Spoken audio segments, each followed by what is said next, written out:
Hi guys, आप लोग कैसे हैं। मैं मोहम्मद मिकाइल अंसारी और आप लोगों का मेरे इस यूट्यूब चैनल स्टडी मित्र मिकाइल में वेलकम है। दोस्तों, जैसा कि हम लोगों ने शुरू किया है how to translate into English, जो कि ट्रांसलेशन की बहुत ही अच्छी बुक है और जो हमें हिंदी से इंग्लिश में ट्रांसलेट करने सिखाती है। और दोस्तों, यह आरपी सिन्हा के द्वारा लिखा गया है। अभी जो हमारा चल रहा है वो चैप्टर नंबर 20 और जो आज का हमारा टॉपिक है वो है दोस्तों इंटेंशन या डिटर्मिनेशन। हिंदी में कहे तो इरादा या संकल्प। उसको दिखाने के लिए हम लोग ये सब स्ट्रक्चर का यूज करते हैं। इसको हम लोगों ने प्रेजेंट या फ्यूचर के इरादे को दिखाने के लिए जो स्ट्रक्चर है उसे हम लोग पढ़ चुके हैं। आज दोस्तों हम लोग पढ़ेंगे कि पास्ट में कोई इरादा था, इंटेंशन था, संकल्प लिए थे, लेकिन वो किसी कारणवश पूरा नहीं हो सका। उसे हम लोग कैसे बताएंगे, एक्सप्रेस करेंगे आज प्रेजेंट में, जो कि पूरा नहीं हो सका था। और दोस्तों, इसके लिए हमारे पास 4 स्ट्रक्चर्स है। किसी एक पे भी आप बोलें और माइंड में रखें, बोलने के टाइम में आप चाहें तो जो भी आ जाए उससे आप बना लें। कुछ कुछ सेंस भी डिफरेंट है। और दोस्तों लास्ट में देखेंगे जो कि इस स्ट्रक्चर में यूज है, इंफिनिटिव और परफेक्ट इंफिनिटिव में क्या फर्क है, पहले क्या होता है और क्या फर्क है। क्योंकि 4 स्ट्रक्चर है, इसीलिए दोस्तों आज हिंदी 2 ही स्ट्रक्चर, 2 ही स्टेटमेंट हम लोग लिए हैं। जैसे जब इरादा वर्ड खुद आ जाए आपके स्टेटमेंट में, तो इस तरह को दिखाने के लिए हम लोग कैसे स्ट्रक्चर को फॉर्म करेंगे।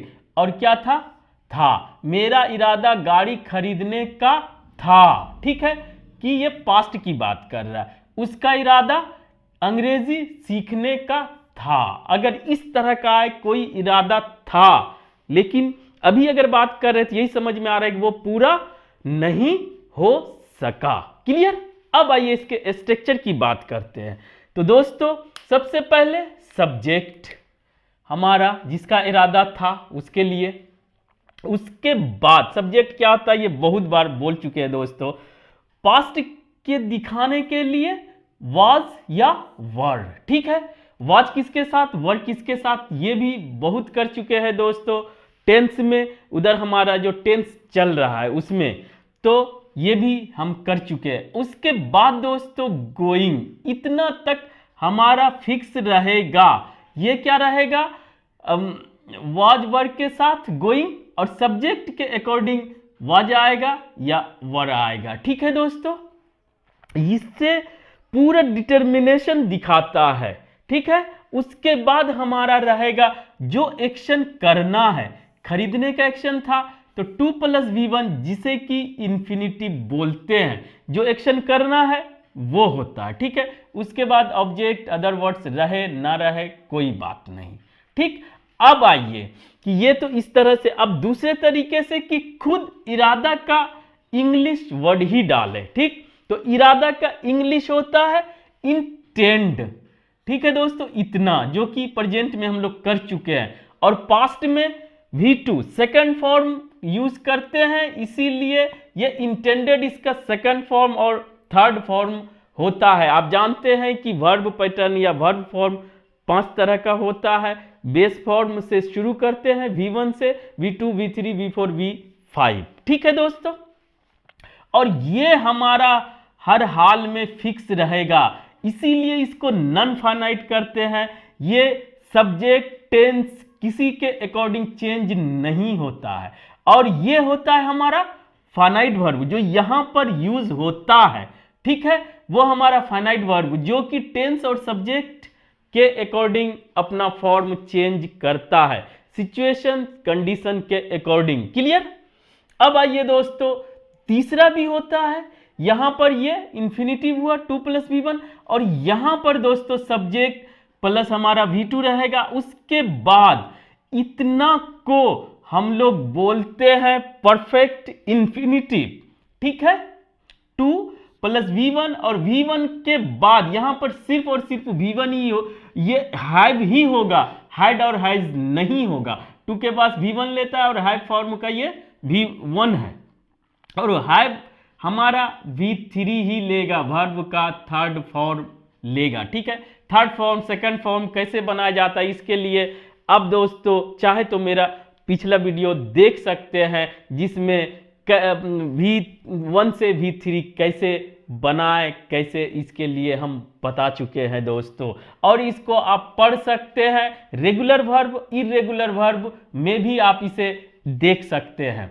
ऑब्जेक्ट हमारा ऑप्शनल है। इसके बाद दोस्तों जो लास्ट है वो है कि सब्जेक्ट के साथ इंटेंशन, इरादा का इंटेंशन यानी ये नाउन के रूप में है, इसे यूज कर। यहां ये वर्ब के रूप में था, ये नाउन के रूप में, ये भी चेंज नहीं होगा। और सब्जेक्ट के रूप में दोस्तों यहां पर पजेसिव एडजेक्टिव आएगा। ठीक है, वो एक्चुअल सब्जेक्ट नहीं हुआ, सब्जेक्ट इतना हुआ, लेकिन यहां पर एडजेक्टिव आएगा। ठीक, उसके बाद ये सिंगल माना जाता है, सिंगुलर, इसीलिए हम वाज यूज करेंगे। और प्रेजेंट में हम लोग क्या यूज किए थे, सिर्फ इज।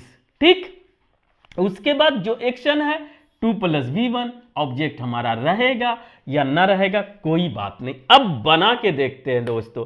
मेरा इरादा गाड़ी खरीदने का था, I was going to buy a car, मैं गाड़ी खरीदने वाला था, यानी कि इससे दिखाता है कि ये वेल डिटरमाइन था कि मुझे गाड़ी खरीद लेना था लेकिन नहीं खरीद सका।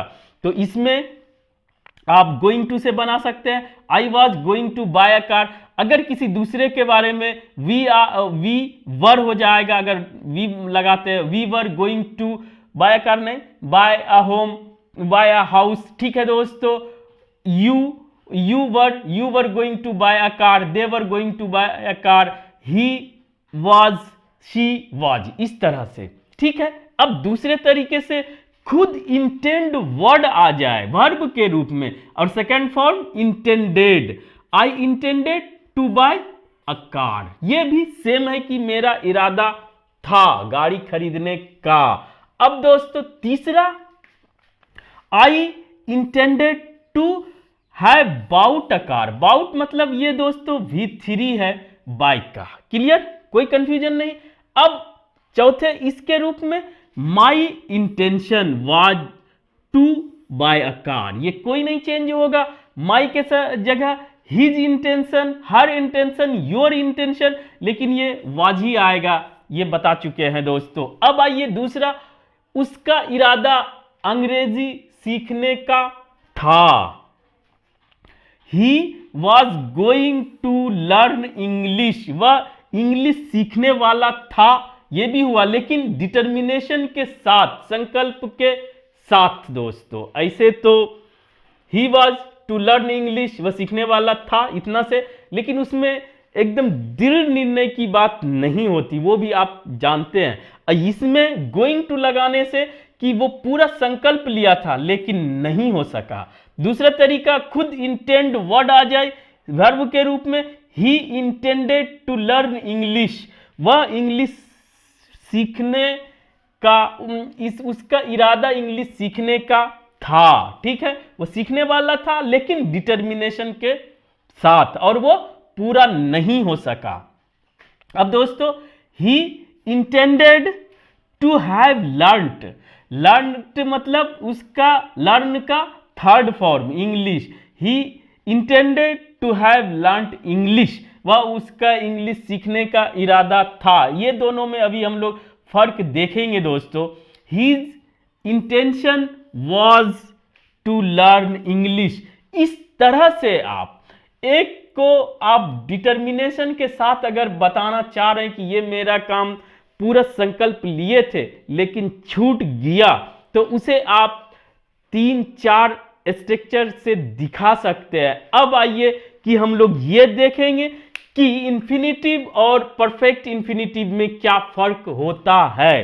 तो दोस्तों 2 + V1 जो कि हम लोग यहां पर यूज किए हैं, इसे इंफिनिटिव बोलते हैं, एक वर्ब के बाद आता है दोस्तों।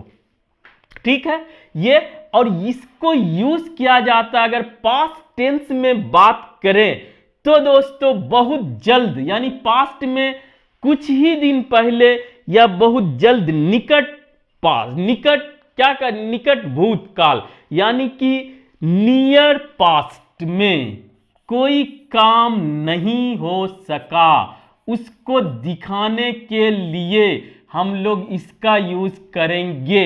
लेकिन दोस्तों फार पास्ट, दूर की पास्ट, और बहुत दिन हो गया, बहुत दिन पहले करना था और वो नहीं कर सका, पास्ट ऑफ पास्ट यानी कि बहुत पहले कोई एक्शन को करना था, इरादा था, चाहे जहां भी यूज हो, इस तरह का स्ट्रक्चर नहीं भी रहे यहां आता है तो समझो कोई काम पूरा होना था। ठीक है, इससे है कि नहीं हो सका लेकिन ये काम पूरा हो चुका का एक कंसेप्ट है।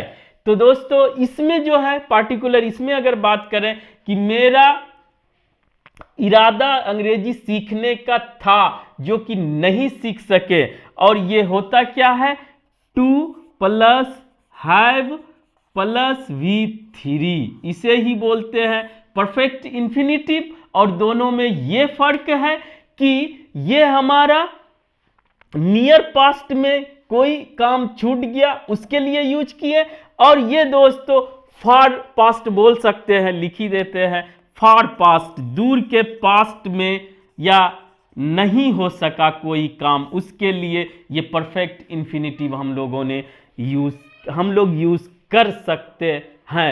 तो आप डिफरेंस भी समझ गए। आज बस दोस्तों इतना ही। अगर यह वीडियो आपको अच्छा लगा हो और आप इससे कुछ सीखे हो प्लीज इसे लाइक करें, सब्सक्राइब करें और अपने दोस्तों के बीच शेयर जरूर करें दोस्तों। Thank you for watching, have a nice day.